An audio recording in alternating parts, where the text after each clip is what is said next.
Coming up on the British TV watch list. That's James Norton's gift in this role. Tommy Lee Royce is intense in a way that's genuinely unsettling. From cosy mysteries to intense police procedurals, we talk about the characters, performances, series, and episodes from your favourite British TV shows. Hi there, it's Michael T. You know that feeling when you're watching a show and you forget you're watching actors? When it stops being a performance and starts feeling like you're witnessing something real, something raw and uncomfortable and absolutely riveting? That's Happy Valley. And if you haven't seen it yet, you're in for one of the most intense, emotionally honest crime dramas British television has ever produced. Welcome to the British TV Watchlist podcast. Today we are talking about Happy Valley, the series that proved Sarah Lancashire is one of the finest actors working anywhere. It also introduced us to James Norton as one of the most terrifying villains in recent memory. Happy Valley ran for 3 series between 2014 and 2023 on BBC One, with each series consisting of 6 episodes. I watched it in the US on BritBox. It was created and written by Sally Wainwright, who also gave us Last Tango in Halifax, Gentleman Jack, Scott and Bailey, and the new Riot Women. Well, while a couple of those shows may have warmth and humor at their core, Happy Valley is something altogether darker, though no less human. I should tell you now, if you haven't seen the show, there will be information that could be a spoiler for you, so maybe come back to this episode after you've watched the series. The show is set in the Calder Valley in West Yorkshire, and that setting is crucial. This isn't the picturesque Yorkshire of All Creatures Great and Small or the cozy villages of Midsummer Murders. This is post-industrial Yorkshire, beautiful in its own rugged way, but economically struggling, with communities dealing with unemployment, addiction, and the kinds of problems that don't make it into tourist brochures. The show's title is actually ironic. Happy Valley is what locals sarcastically call the area, and that bitter humor runs through the entire series. At the center of everything is Catherine Cawood, played by Sarah Lancashire. Catherine is a police sergeant, a uniformed officer doing the day-to-day work of policing a community she's lived in her whole life. She's in her late 40s, she's a grandmother raising her grandson, and she's carrying a weight of grief that would break most people. Years before the show begins, her daughter Becky died by suicide, and Catherine blames one man for that, Tommy Lee Royce. I'm Catherine, by the way. I'm 47, I'm divorced, I live with my sister, who's a recovering heroin addict. I've 2 grown-up children, one dead, one who doesn't speak to me, and a grandson, so... Tommy Lee Royce, played by James Norton, is where this show takes a turn into something genuinely unsettling. If you've only seen Norton in Grantchester, where he plays the charming principled vicar Sidney Chambers, watching him as Tommy is like witnessing a complete transformation. Tommy is a violent criminal, a rapist, a man with dead eyes and explosive rage barely contained beneath the surface. Norton doesn't play him as a cartoon villain or a monster. He plays him as a human being, which somehow makes him even more terrifying. You can see the intelligence there, the charm that he can turn on when he needs to, and the absolute absence of remorse or empathy underneath it all. The central conflict of Happy Valley is between Catherine and Tommy, and it spans all 3 series. Tommy sexually assaulted Catherine's daughter, Becky, and Becky later took her own life while pregnant with Tommy's child. Catherine is now raising that child, her grandson, Ryan, and trying to give him a normal life while keeping him away from the truth about his father. Tommy, meanwhile, is in and out of prison, and when he's out, he's a constant threat, not just to Catherine, but to everyone around her. If that sounds heavy, it is. This is not a light watch. But what makes Happy Valley special, what elevates it beyond just another dark crime drama, is how real it all feels. And as always, it comes down to the superb writing.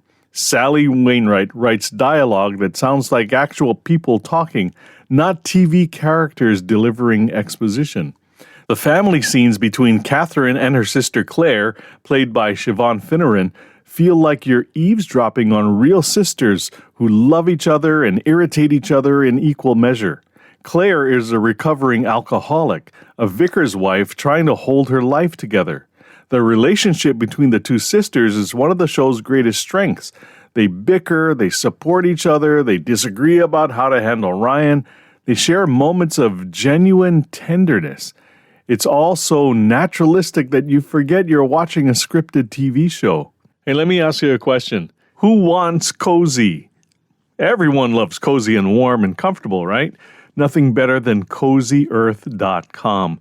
You'll find bedding, bath, and more. And because you listen to the British TV watch list, you can get an incredible 41% discount off your purchase right now at CozyEarth.com.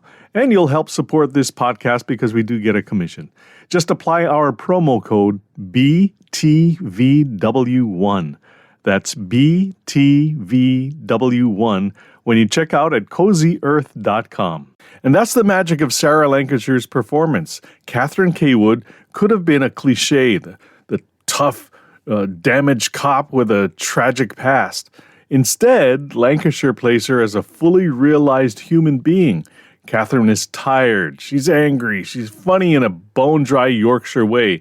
She's capable and professional at her job, but she's also running on fumes, held together by sheer bloody-mindedness and love for her family. You see her making tea, dealing with bureaucracy, responding to mundane calls about stolen garden furniture, and then you see her facing down violent criminals without hesitation because that's her job and she's good at it. There's a scene in the first series where Catherine tries to apprehend Tommy, and what follows is one of the most brutal, realistic fight scenes you'll see on television. It's not choreographed to look cool or cinematic. It's ugly and desperate and exhausting.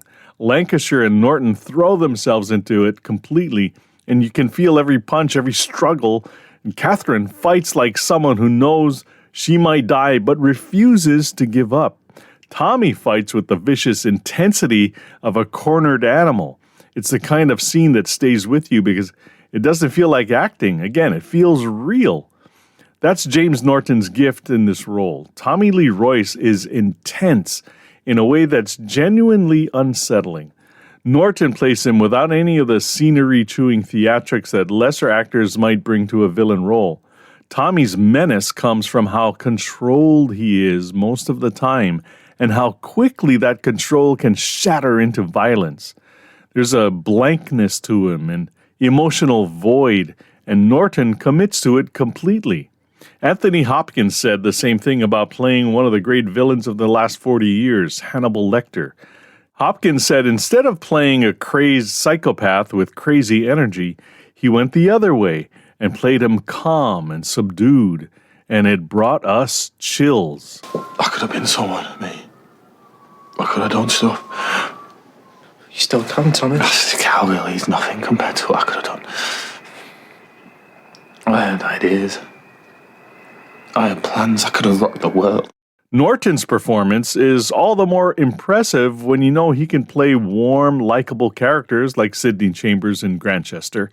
The gear shift between those two roles shows an actor with serious range. The supporting cast is uniformly excellent.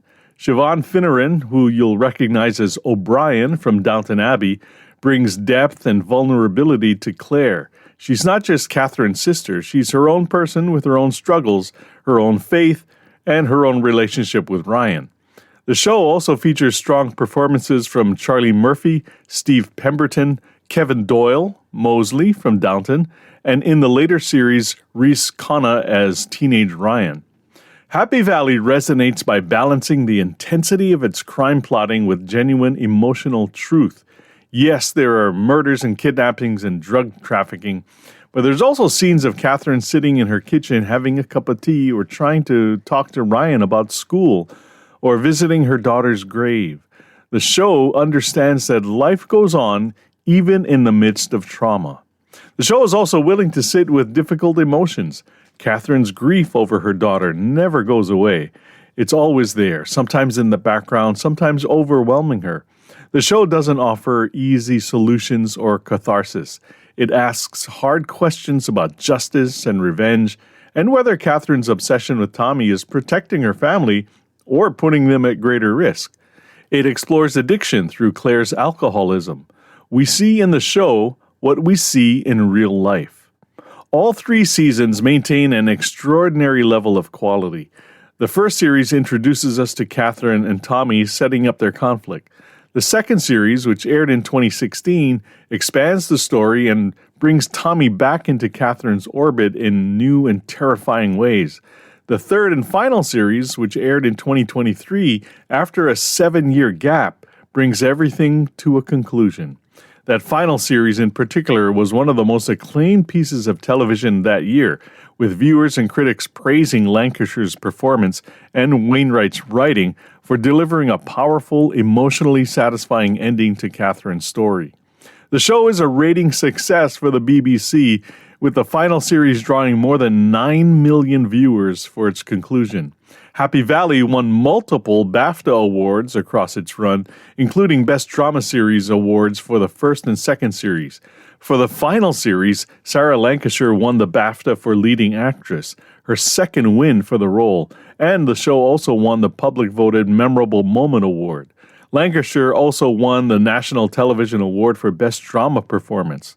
The critical response was overwhelmingly positive, with particular praise for the performances, the writing, and keeping the show utterly real. Happy Valley airs on various networks and streaming services around the world. It's worth the search. What makes Happy Valley essential viewing is how it achieves something rare, a crime drama that's genuinely thrilling while also being deeply human. The crimes drive the plot, but the show is really about Catherine Cawood, about what it means to keep going when you're carrying unbearable grief, about the love that holds families together even when they're broken, about doing your job with dignity even when the system feels stacked against you. Sarah Lancashire's performance is one for the ages.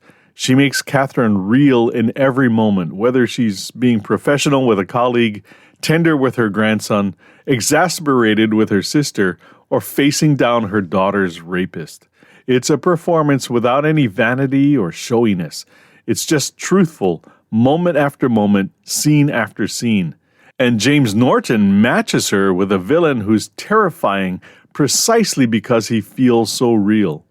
If you're looking for something cozy or light, this ain't it. Happy Valley will put you through an emotional ringer, but it'll also remind you what great television can do, how it can make you feel deeply, think seriously, and care about characters as if they were real people. The family scenes offer relief from the intensity, those moments of dark humor and genuine affection that remind you these were real people who love each other, even when they're driving each other crazy. This is a show that trusts its audience. It doesn't spell everything out or provide easy answers. It lets scenes breathe. It allows silence to speak. It shows the consequences of violence rather than glamorizing it. And it builds to a conclusion that feels earned, emotionally honest, and powerful. When you watch Happy Valley, don't forget to breathe. The intensity is a vice grip. And prepare yourself for one of the best performances you'll ever see on television in one of the best British dramas of the last decade. Hey, before we go, I want to say hello to our listeners in Boise, Idaho, Georgetown, Texas, and Santiago, Chile. We've got new cities every week, it seems. Thanks for checking out my podcast. I hope you enjoy it. And if you would like to support this podcast, check out our Patreon site. Supporters get exclusive content every week.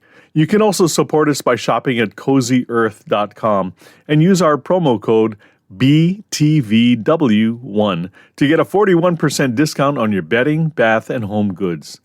That's it for now. Thanks for listening to the British TV Watch List. Until next time, cheers! The British TV Watch List is written and produced by Michael T. in Honolulu, Hawaii. Remember to subscribe, like, and share. All rights reserved. Copyright 2026. Michael T. Media.